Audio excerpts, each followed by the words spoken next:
I'm Dr. Allison Collins, pediatrician at Kaiser Permanente Santa Clara and director of the Healthy Eating Active Living program. Today I'm going to do some demos. I'm going to demo how to make overnight oats. Overnight oats is a great option for breakfast because it's super easy, nutritious, keeps you full all morning long, and is a delicious way to get your day started. There's lots of different options for overnight oats, so I'm going to show a couple basic recipes. Now I'm going to do a strawberry banana cinnamon overnight oats. Now my family, I've got 2 young kids, and everybody likes a different overnight oat. This is one of my eldest daughter's favorite. And so the great thing about overnight oats is you can adjust them to different people's flavors. So some people like certain fruits better than others, so you can certainly swap out different fruits and make them kind of how everybody prefers them. So this one, I'm going to go ahead and do a kid size for this one. For kids probably 8, 9 and under, you're going to do about half the size of an adult. So I'm going to go ahead and do a kid size. And so I'm going to do 1/4 cup of oats. For the oats, you want to use like an old-fashioned overnight oat, an old-fashioned oat, because it's not going to get so soggy. So if you use a quick cook oat, it would potentially get a little bit soggy in the morning. So I go ahead and use 1/4 cup of the oats. Go ahead and put that in. Now oats are great because they have good fiber in them, which helps keep you full. And they also can really help with your cholesterol. As well as with diabetes, it can help control your sugars because it has lots of good fiber. So go ahead and put that in. I'm going to put in some sort of milk. Now I like to use almond milk for a lot of my recipes because it has a nice nutty flavor. It still has the calcium and vitamin D that milk might have, but you still could use other milks. You could use cow milk, you could use soy milk, kind of whatever your milk of preference is. The main thing is make sure it's not super sweetened. Some of the soy milks or almond milks or other flavored milks can have a lot of sugar, so you want to make sure you're reading your labels. So go ahead and do this one. This is going to have an equal portion of milk as oats. So I'm going to go ahead and put in 1/4 cup of almond milk. Next, I'm going to add a little bit of almond butter. So almond butter, again, when you are getting a nut butter, you want to make sure you look at your labels. The ingredient on a nut butter should just be the nut. So this one, ingredients, it just says almonds. So you really just want the nut, maybe some salt if you like it salted. But some of them have a lot of other things. They have a lot of oils or sometimes sugars added to it. So you want to make sure you know what you're getting. Now this one calls for about 1.5 teaspoons of almond butter. I'm not a big measure because I just do this often. I just am going to go ahead and put in about that amount. Go ahead and put that in. Next, I'm going to add a little bit of maple syrup. So I'm a big fan of adding your own sweetener so you can control it. Some of the things that are pre-sweetened, like yogurts or the milks, can add a lot of sugar that's kind of hidden and you don't really even realize it's there. So this one I'm going to add just a little bit. It's about 1/2 teaspoon. Again, I'm just going to go ahead and put it in my spoon here. Go ahead and put that in. Next, I'm going to add a little bit of vanilla. Vanilla just kind of brings out a little bit of sweetness, adds a nice flavor. So I'm going to put that in about 1/4 teaspoon. I like to use my lid for the measurement of the vanilla.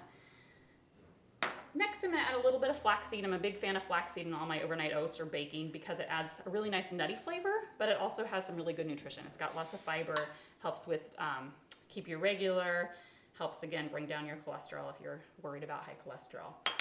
I'm also going to add a sprinkle of cinnamon. Cinnamon is a naturally sweet spice, and so it adds some nice spiciness, but also sweetness. So I'm going to put in a couple sprinkles of this. Again, you can put in more or less if you really like things cinnamony or not. And all I'm going to do is stir that up. And you have to stir this one pretty well because we have that almond butter in there, so you want to kind of mix it in. However, my kids are big fans of big chunks of almond butter, so if you want to have the chunks, you don't have to stir it in completely. So it's kind of fun when you're eating it and you get a nice chunk of it. I'm going to go ahead and put that in there. And then all I'm going to do is soak this overnight. So I'm going to put the lid on, and then I'm going to just soak it in the refrigerator overnight. I'm going to go ahead and put it on in there.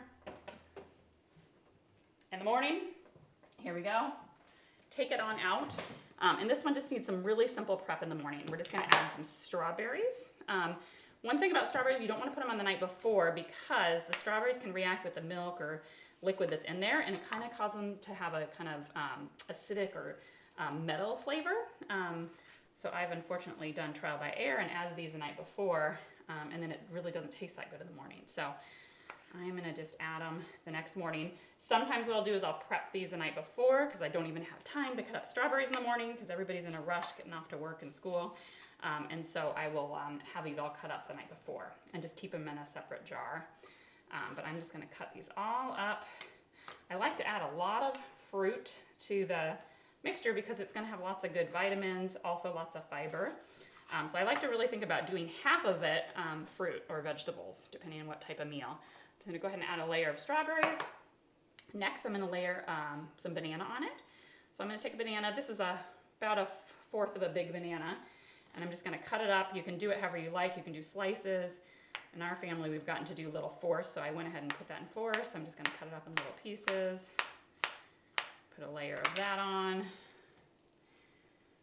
And then I'm going to top it with some nuts. So for this one, I'm going to use some almonds. These have been toasted already, which toasted nuts give a nice flavor. But you certainly could use any nut you like. Sometimes we'll use cashews, sometimes we'll use walnuts, pecans. And there you go. We've got our overnight oats, super easy and ready to go. Okay, thanks for joining us today. We made lots of different overnight oats, so you can see we have lots of different varieties, lots of different tastes depending on what you and your kids prefer. A lot of these recipes you can swap out, like I said, different fruits, different spices. You can switch different grains around. So you can really customize it, make it different.